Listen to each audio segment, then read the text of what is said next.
now. Welcome to the BNI Blast on Blab. If you're listening to this on the replay, retweet and share this with your followers and fellow BNI and business networking colleagues. My name is Brian Lobig of Lobig Inc. Web Consulting, a member of the BNI Capital Business Alliance here in Bethesda, Maryland, just 3 miles north of Washington, D.C. And my co-host is Philip Day. I'm Philip Day, the CEO and manager of Philip Day Communications. I do everything from copywriting to website development and other types of social media marketing. And I just love being on this show every Thursday evening. Glad you can make it. And Philip is a brand new president of the only Charlottesville, Virginia chapter of BNI, actually. And I'm quite honored by that too. Very, very honored. In the wings on the side over there, we have Stephanie, my co-producer for the show, and then Ninja Boss DC is also a co-organizer. He's going to be keeping an eye on the live video stream over there with his fast digital fingers. I always like to start off this show with a little introduction of what is BNI. For those of you who don't know, BNI is an acronym. It stands for Business Networking International. BNI is the largest business networking organization in the world with over 7,000 chapters, 190,000 members. In 2015, BNI generated 7.7 million referrals, resulting in more than $9 billion worth of business for its members. BNI offers members the opportunity to share ideas, contacts, but most importantly, business referrals. If you're a member of BNI and you would like to be considered for an interview on this broadcast, you can visit bniblast.com and fill out a little request to be interviewed form. We always ask people at this point in the show to tell a little bird, meaning tweet this out to your followers. There's a link on here. You can share the last 30 seconds. That's what it's called now. On the upper left-hand side of your computer screen there, if you click share the last 30 seconds, it'll share like a little live video of what's going to be happening. And actually, you might want to wait for a few seconds because we have a special musical guest intro, and it would be actually even better to tweet that out. So I'm really happy to introduce Rachel Glazer. She's also from the Bethesda area here, singer-songwriter, and she's going to do a little musical intro for us. You want me to start now? Go for it.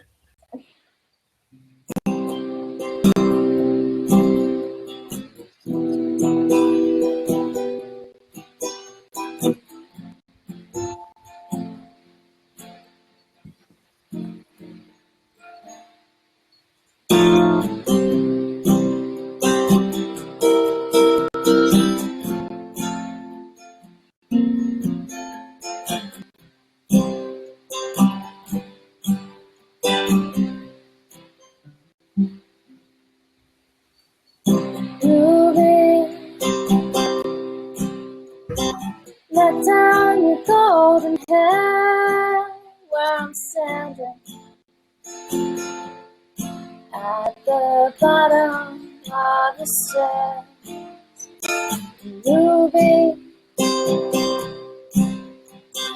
I can see a TV on, but the people that you just figured I'm gone. So let down your golden hair for me tonight. Let down your golden hair for me to cry. I'm that old-time telegraph man. I came here with a simple job to do, 'cause that news coming down the west, bed's on fire, but I'm trying to get a message through to you, Ruby. You ain't lonely yet with your crystals your Russian cigarette. Ruby, haven't you heard before? What good's the finest house if it hasn't got a door? So let down your golden hair for me tonight. Let down your golden hair for me to cry. I'm that old-time telegraph man. I came here with a simple job to do. 'Cause that news coming down the wire said that's on fire, but I'm trying to get a message through to you. Yeah, that news coming down the wire said the bed's on fire, but I'm trying to get a message through to you.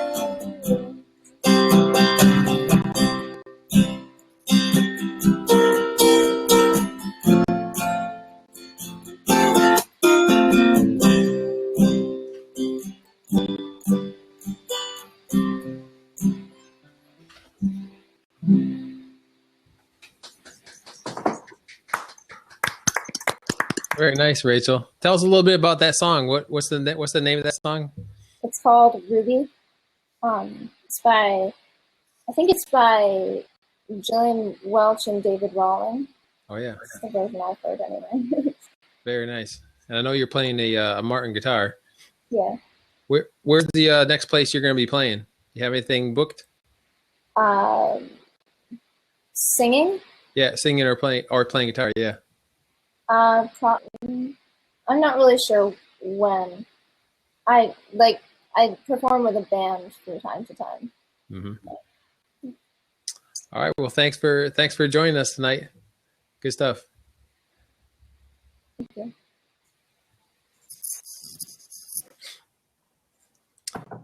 So I used to run a live music coffee house, so I always like to incorporate music into anything I do. One of my biggest clients is the Bethesda Blues and Jazz Club.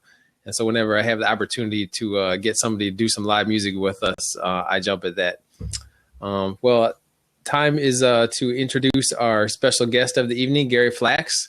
Gary's the president of Smart Automation Solution, is a member of BNI Central Maryland's Bethesda Business chapter. Smart Automation Solutions is a full-service audio, video, and automation solutions provider, offering a complete line of products that make sophisticated automation solutions practical and affordable for everyone. Did you know? I bet you didn't realize I knew that off the top of my head. That was great. That was very impressive.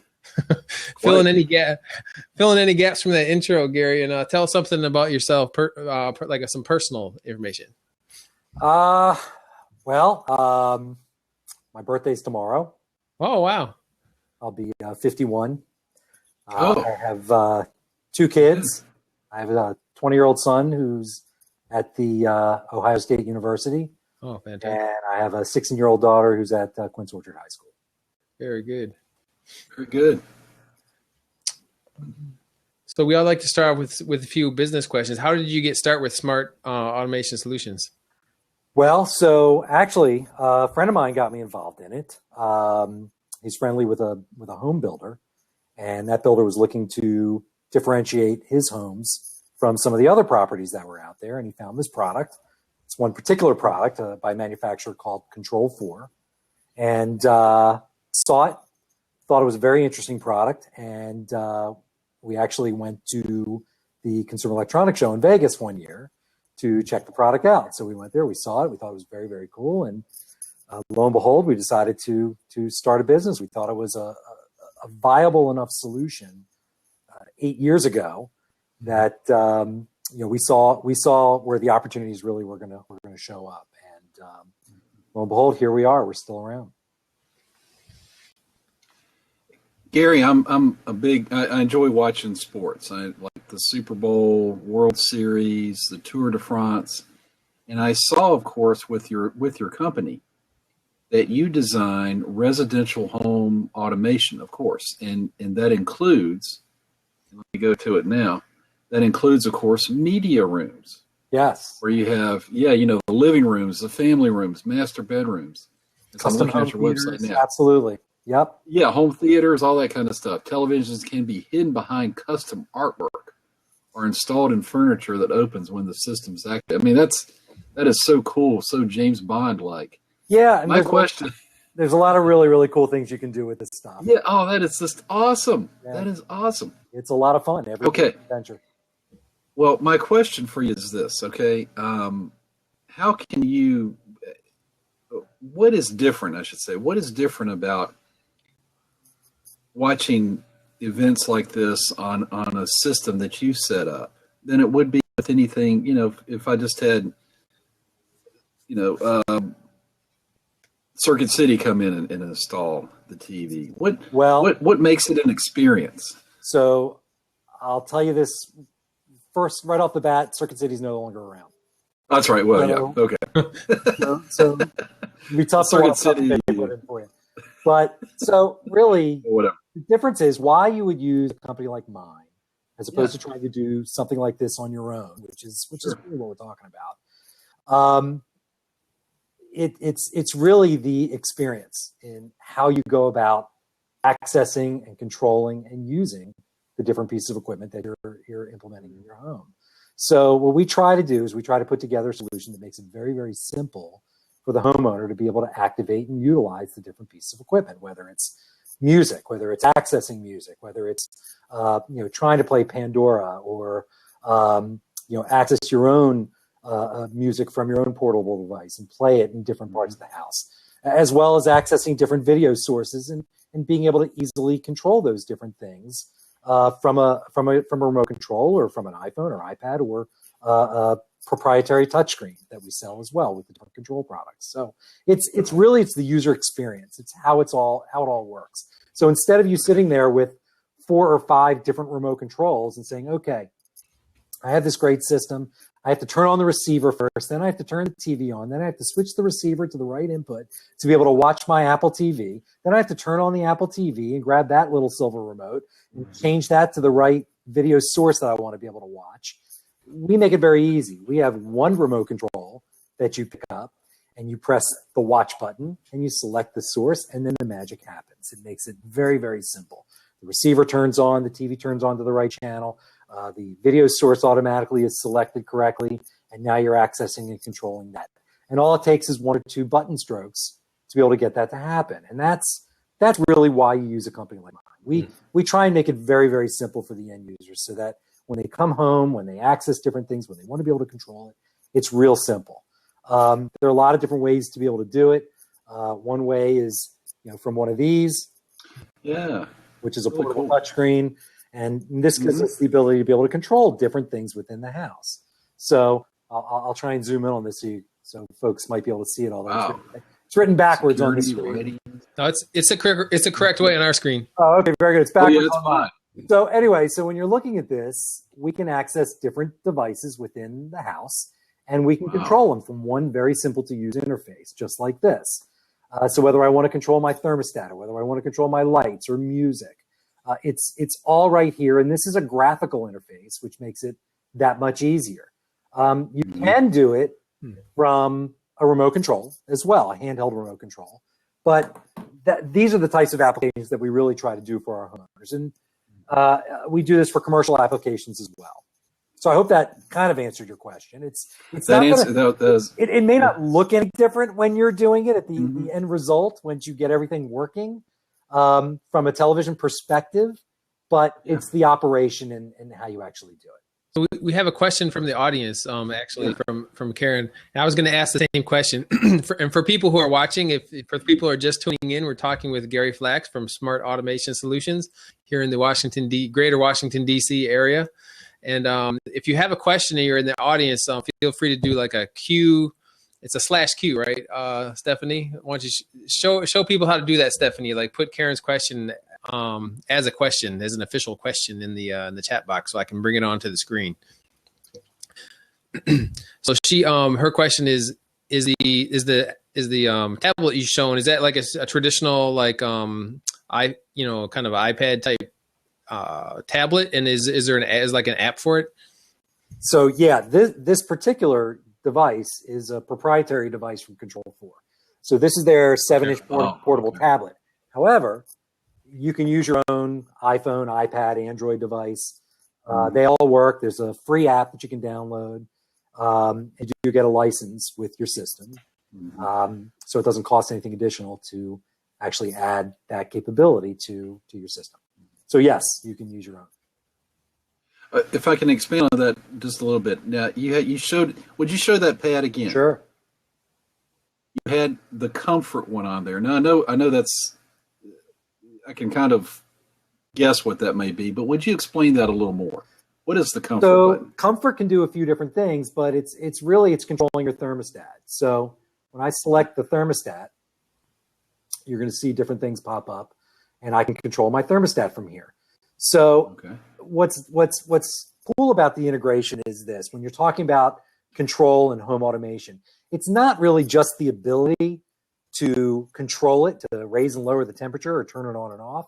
It's really the different triggers that we can use from these other devices that might trigger other events within the house. So as an example, if I come home and I open my garage door, there can be a sensor on my garage door that will trigger an event that will then say to my thermostat, he's home, Gary's home, adjust the temperature now down to 70 degrees.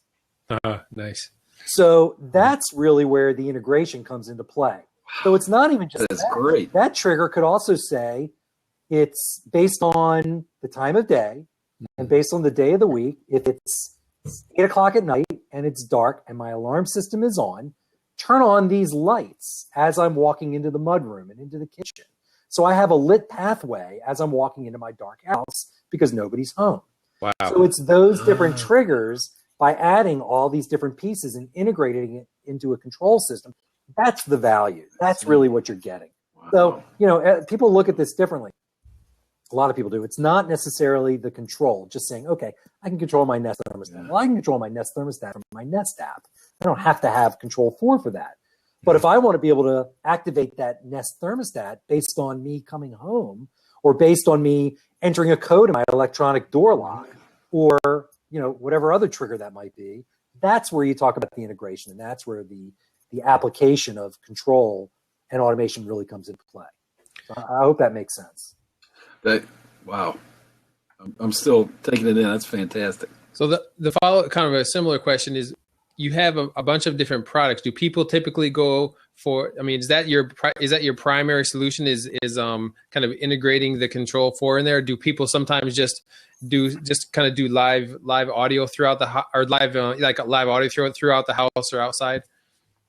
Every application is different, and that's what's so great about what I do. It's not a cookie cutter type thing where everybody's doing the same thing. And what's really cool is that there's different types of interfaces that you can use to control your system. It doesn't have to be an iPad, doesn't have to be an iPhone, doesn't have to be this proprietary device that I held up.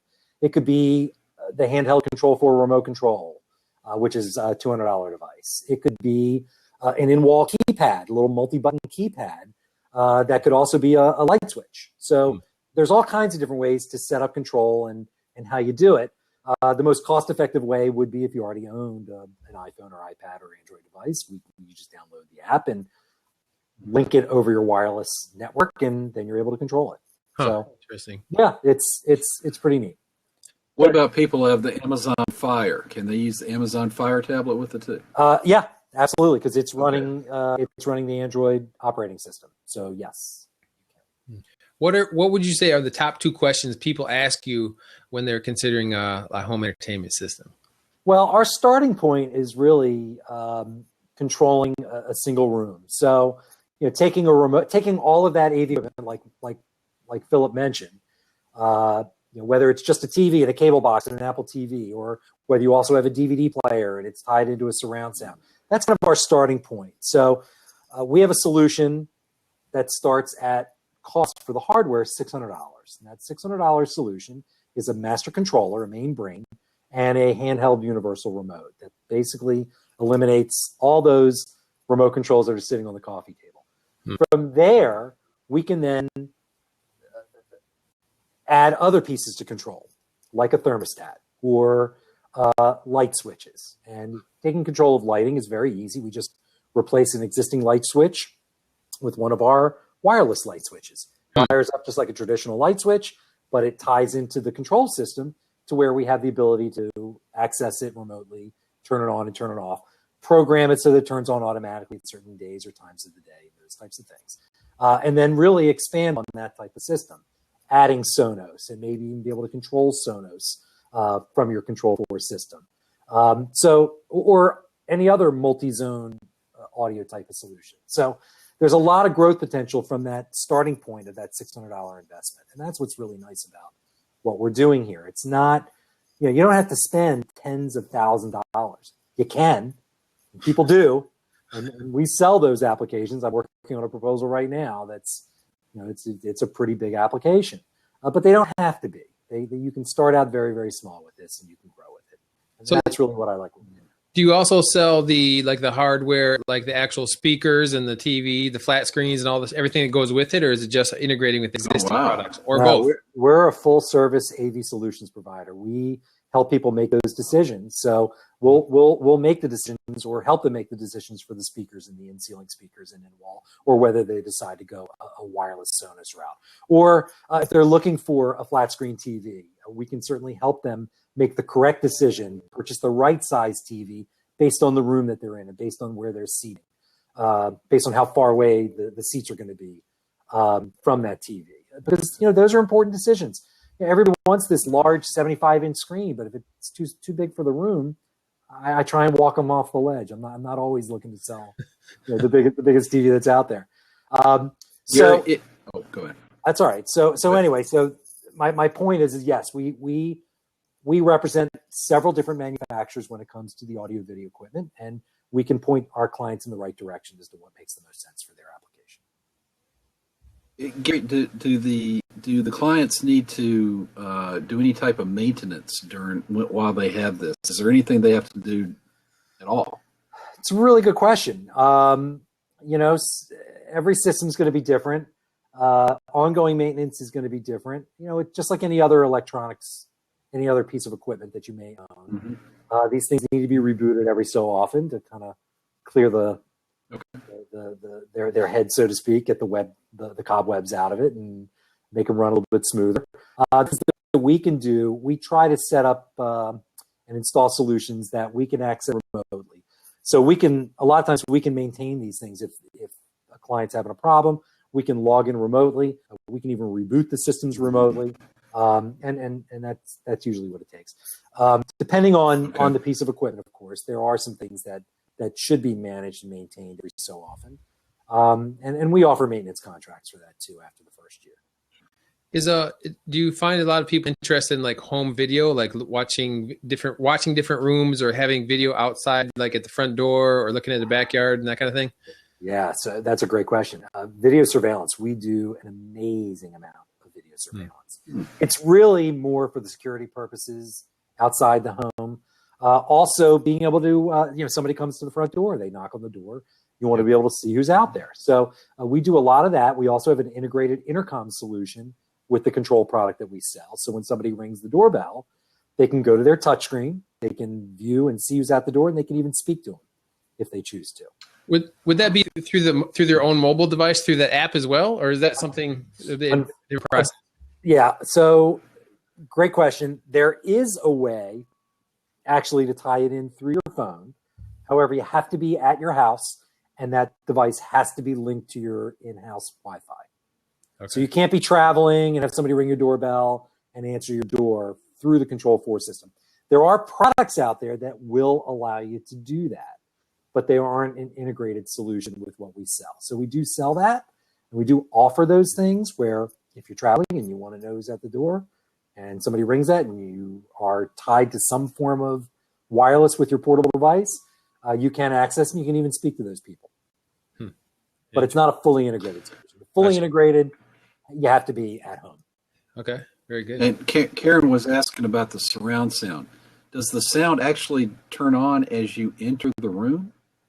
Well, we can do those types of setups. There are occupancy sensors that you can install in a home, and based on the room that you've entered, different things can automatically happen based on how you've entered the room. So, yeah, you can. I mean, you can go crazy with this. I had a guy who wanted the house to greet him when he entered the front door. So, he opened the front door. When he walked in, it said, "Good evening, George. How was your day?" He sounds pretty lonely. But I agree. Well, what are you going to do? So who am I to say no? That's what they want. I'll give it to them. Client requested, yeah. I have my iPhone call me Iron Man, so I'm not opposed to that idea. There you go. That's great. Let's move Brian over was to. picked on as a kid, I've always been into superheroes. The Flash was my primary guy. I love it. He needs the affirmation, Gary. It's okay. Don't let him out. Yeah, this is true. I'm a people person. Let's move into some BNI questions before it devolves into name calling. How did you? I always like to ask people how they first heard about BNI. How did you first just even hear about it? So I will tell you that I'm a huge proponent of BNI and have been for many, many years, and in other businesses that I've been in. When I was in the telecom business many, many moons ago, for probably 25 years of my life, I was a member of BNI. And when I became the VP of sales, it was a requirement of every one of my sales reps to be members of a BNI chapter. Wow. It's tremendous. It's a tremendous organization. Wow. And it's really helped build my business, this particular business that I've been in for the past 8 years. So I can't recall how I actually found out about it. I'm sure it was from a colleague. I know it was. Actually, it was from a friend of mine, Steve Felton, who's in the insurance business. Oh, yeah. He introduced me to BNI first, and I was a member of his group when I was in telecommunications. And then things grew and expanded, and I became, I moved up within my company and had reps underneath me and made sure that they were all members. And it's a terrific organization, like I said. And I'm a 2-term president of our group. Not now. I was a few years back. I've been a member of my current group for 8 years. Wow. And it's a great group. We have 40, I think we're 44 members strong right now. The largest chapter in Central Maryland. 44 members. Yeah. It's a terrific group. And, the group has done nothing but flourish, actually, through the years. I mean, it ebbs and flows. We lose people, we gain people, but for the most part, the core group and membership is terrific. I love it. We go there every Friday morning. It's not my favorite thing in the world to do first thing on a Friday morning at 7 a.m. But when I leave, I am absolutely energized, and I couldn't be more excited for my day afterwards. It's just a great group. So, hope that answered the question. Mm-hmm. Okay, yeah, and we have a couple of questions, and one from the audience, from James. Do you get 10 seconds to do your infomercial with 44 members? In other words, you don't have much time with all those members. We get 30 seconds. Oh, impressive. You better be very sharp. You better be sharp. But I'll tell you what we do. We also have, every week we have 2 members give their 10-minute presentations. And it works out really, really well. It's we fit it in. The meeting ends promptly at 8:30. And we're on with our day. Yeah, it's tight. 30 seconds is not a long time. But the truth of the matter is with BNI, you're not getting business out of that 30-second pitch. Mm-hmm. You have to work it. You have to do your one-to-ones. You have to meet with everybody. And it's not just one time a year. It's multiple times a year. You have to endear yourself to every member in the group. And just because those members, all members, may not be part of your specific sphere group, and what I mean by that are the folks that you may work closely with, you have to work everybody. You have to meet with everybody because you just don't know who they know. Yep, exactly. We've gotten some of our best referrals from folks that originally thought that they wouldn't be able to refer us. So, it's a matter of educating those folks. And you're not going to get that done in 30 seconds, obviously. But if you work the group the way you're supposed to, if you follow BNI the way you're supposed to, by meeting with each and every member and doing your one-to-ones and spending the time to really learn about those other members, you're going to do really, really well in the group. If you don't do that, then it's not going to work for you. You gotta follow it. You gotta do it. And what would you say, Gary, are the qualities of a successful BNI president? I've just started as president, so I could use your advice. All right, so here's what I tell you. The president job is the easiest job of any of the jobs that you could possibly have for BNI. Hey, I like that sound. Okay. As far as I'm concerned, okay, it's really you have the best responsibility, which is you get to get up every week and you get to speak in front of every member of your group plus your visitors. Mm-hmm. So basically engage with the group, because that's how you're going to better yourself within the group. I did it because I wanted to make sure that every member knew who I was and every visitor that came in knew who I was. And I felt like being the president of our group really helped me a lot in terms of getting to know everybody a little bit better. So that's my recommendation: is endear yourself to the group, enjoy it. It may seem like it can be a pain, but the truth of the matter is having the ability to be able to stand up in front of that group every week is definitely a privilege. I found it to be a big privilege. Good thought. I'm gonna ask one of Philip's questions too. He asks every week, which is a great question for other BNI members who'd be watching this on our YouTube channel after this gets published. Is how do you find referrals for fellow members? A lot of people always struggle with that. They're not used to it. It's really kind of a new skill that you learn as becoming a BNI member, is really kind of digging around your contacts and trying to find good referrals. So how do you find referrals for your fellow members? It's after being in it for so long, I guess you just get used to asking the right questions. And I'm actually pretty fortunate with what I do, because I'm meeting folks that are either in the process of moving, in the process of expanding their homes, in the process of maybe even downsizing. There's a lot of different services that those folks are going to need when they're moving into their houses. So it really helps me. And to have the confidence in the membership that we have in our BNI group to be able to bring those folks to my clients is very, very important. So that's really it. You just have to kind of keep your eyes and ears open, because I'm fairly fortunate with the folks that I work with. They can really use and benefit from the folks that I am in the group with. So it works out really well. Mm-hmm.